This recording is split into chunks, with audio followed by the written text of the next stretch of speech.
इसके साथ साथ जो कुछ बातें आपकी तरफ से आई, मैं उसमें भी आपका ध्यान आकृष्ट करना चाह रहा हूं कि राज्य के अधीन विभागों में विभिन्न श्रेणी के स्वीकृत पदों के सापेक्ष रिक्त पदों पर भर्ती हेतु शासन द्वारा समस्त विभागों को निर्देश दिए गए हैं कि भर्ती हेतु अध्याचन यथाशीघ्र चयन आयोगों संस्थाओं को प्रेषित किए जाए।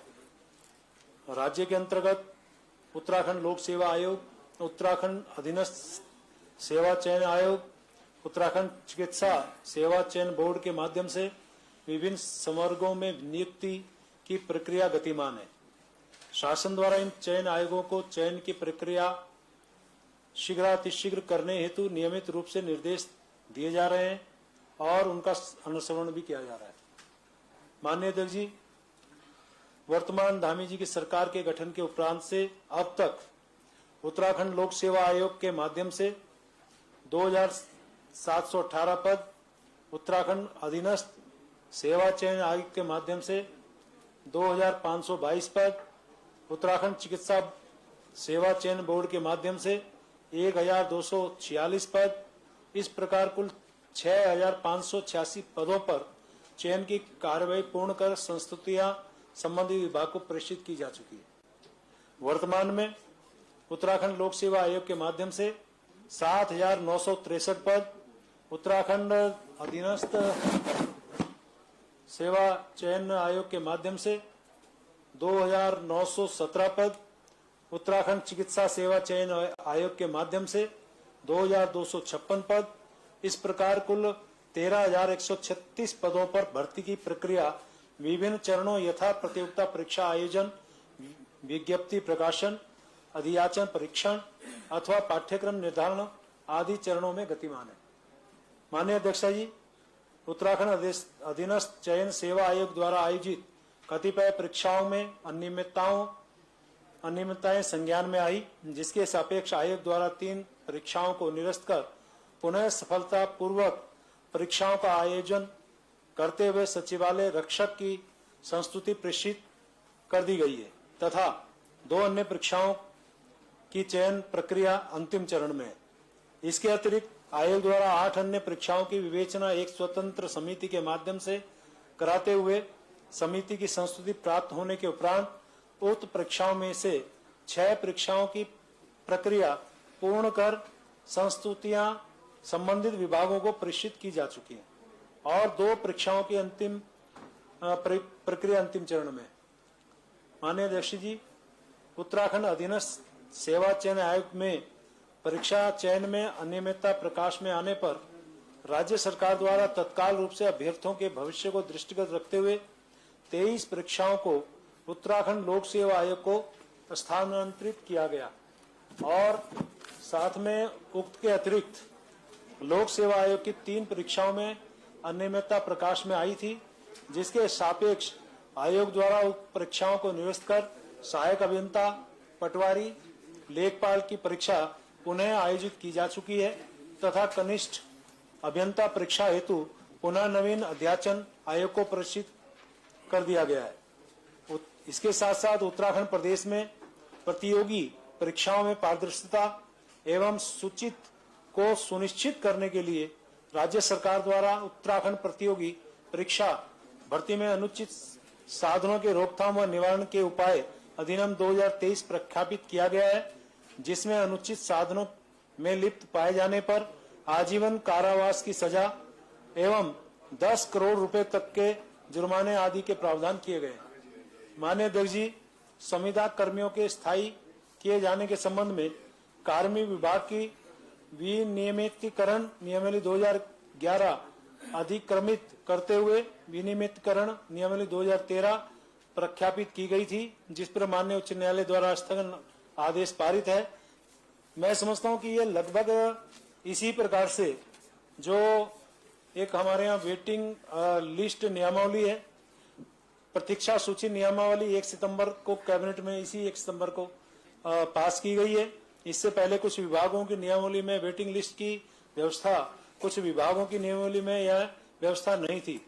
राज्य सरकार इस बार रोही प्रभाव वाली प्रतीक्षा सूची नियमावली लाई है, जिससे सभी विभागों में वेटिंग लिस्ट लाया जाना सुलभ कर दिया गया है। और ऐसी माननीय अध्यक्ष जी, बहुत से ऐसे हमारे कुछ लोगों को, जिसमें हमारे एएनएम भर्ती वर्ष बार हम लोग 900 माननीय शिक्षा मंत्री 900 भर्ती वर्ष बार हम कर रहे हैं। साथ में 3000 नर्सों की भर्ती वर्षवार यहाँ हो रही है। कोविड में 3700 युवा लगाए गए थे, उनमें से 2800 से ज्यादा को हमने समायोजित कर दिया है। इसी प्रकार से जो हमारे यहाँ स्कूल की बात यदि हम करें तो 139 टीचरों को आज ही, मतलब आज का मतलब अभी आज ही हमने उनको नौकरी यहाँ पे दी है। यानी कुल मिला के सरकार बेरोजगारी और जो समस्याएं प्रदेश में है उसके लिए गंभीरता से काम कर रही है। मैं निश्चित रूप से कहना चाहूंगा माननीय अध्यक्षा जी कि ये सारा विषय, ये सारी बातें गंभीरता से सरकार कर रही है। तो माननीय सदस्यों से आग्रह है कि ये नियम 58 को अपने इसको वापस ले लें। अध्यक्ष जी, सबसे पहले तो मैं ये कहूंगा कि नकल विरोधी कानून, जिसमें ये कहा गया है कि जो अफवाह फैलाएगा, मतलब कि पिछले 6 साल से बेरोजगार संगठन कह रहा था कि UKSSC भ्रष्टाचार कर रहा है, तो वो एक अफवाह के तौर पर था। जब जांच हुई तो वो सच पाया गया। क्या कोई छात्र आपको जब ये कहेगा कि भाई नकल होने की संभावना दिख रही है, आप उस पर मुकदमा लिख देंगे, तो फिर जो ये आवाज कहां से उठेगी? नंबर एक बात। नंबर दूसरा, 4 दिन पहले युवाओं को नोटिस आए हैं, जो आपने मुकदमे वापसी की बात करी थी। तीसरा, आउटसोर्स कंपनी में क्या आप उसका बैकग्राउंड देखेंगे कि वो उस योग्य है या नहीं है? और दूसरी बात, आउटसोर्स से जो कर्मचारी रखे जाएंगे ग्रुप सी और ग्रुप डी के, क्या उसमें राज्य का स्थायी निवासी होना आप कंपलसरी करेंगे? ये मेरा सवाल है।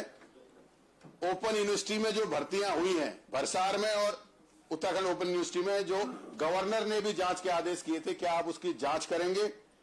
पुलिस भर्ती में भी आपने कहा कि वेटिंग की हमने परंपरा करी है। जो पुलिस भर्ती में जो 250 वैकेंसियां खाली रह गई हैं, क्या उसके लिए आप वेटिंग निकालेंगे? वन दरोगा भर्ती में जो लोग सब कुछ कर चुके हैं, उनको नियुक्तियां कब देंगे? और जो पीसीएस के लेवल का है, ग्रुप बी की जो व्यवस्था अधिकारी राज्य संपत्ति, ये जो लोक सेवा आयोग करा रहा है, क्या वो एग्जाम कराएगा या फिर इंटरव्यू से ही लेगा? इन सवालों का जवाब आपने नहीं दिया जो मुख्य थे। विस्तार से सारे विषयों पे अपना सरकार का विषय स्पष्ट किया है। जहां तक आपने कहा, उस नाते मैं आपसे और सदन को अवगत करा रहा हूं कि जो जो विषय आप लोग ला रहे हैं, ऐसा नहीं है, सरकार पूरी तरह से गंभीर है। और जैसा आपने नकल अध्यादेश के बारे में कहा, मुझे तो अच्छा लगता कि आप उसकी प्रशंसा करते। और पूरे देश भर में आज इस नकल अध्यादेश को लेके लोग उत्तराखंड के नकल अध्यादेश की एक जानकारियां जुटा रहे हैं, जानकारियां ले रहे हैं। और उसमें नहीं, हंसने की बात नहीं, थोड़ा सा तो कहना चाहूंगा, इतनी नकल हो रही है, नकल अध्यादेश आपका मजबूत होता, नकली नकल हो रही है। देश का युवा आपके नकल अध्यादेश का स्वागत करता, स्वागत कर रहा है, स्वागत कर रहा है। आपको अपने कार्यकर्ताओं ने करा है, मात्र आपके कार्यकर्ताओं ने करा है, आपके कार्यकर्ताओं ने करा स्वागत, आपके कार्यकर्ताओं ने करा स्वागत, पूरा बहुत जगह स्वागत हुआ। कांग्रेस छोड़ के सब कर रहे हैं, कांग्रेस छोड़ के सब कर रहे हैं, स्पष्ट इसकी जानकारी दी। कांग्रेस छोड़ के सब कर रहे हैं। माननीय नेता प्रतिपक्ष, माननीय सदस्य श्री प्रीतम सिंह जी, माननीय सदस्य श्री भुवन कापड़ी जी एवं माननीय संसदीय कार्य मंत्री जी को सुनने के पश्चात नियम 58 की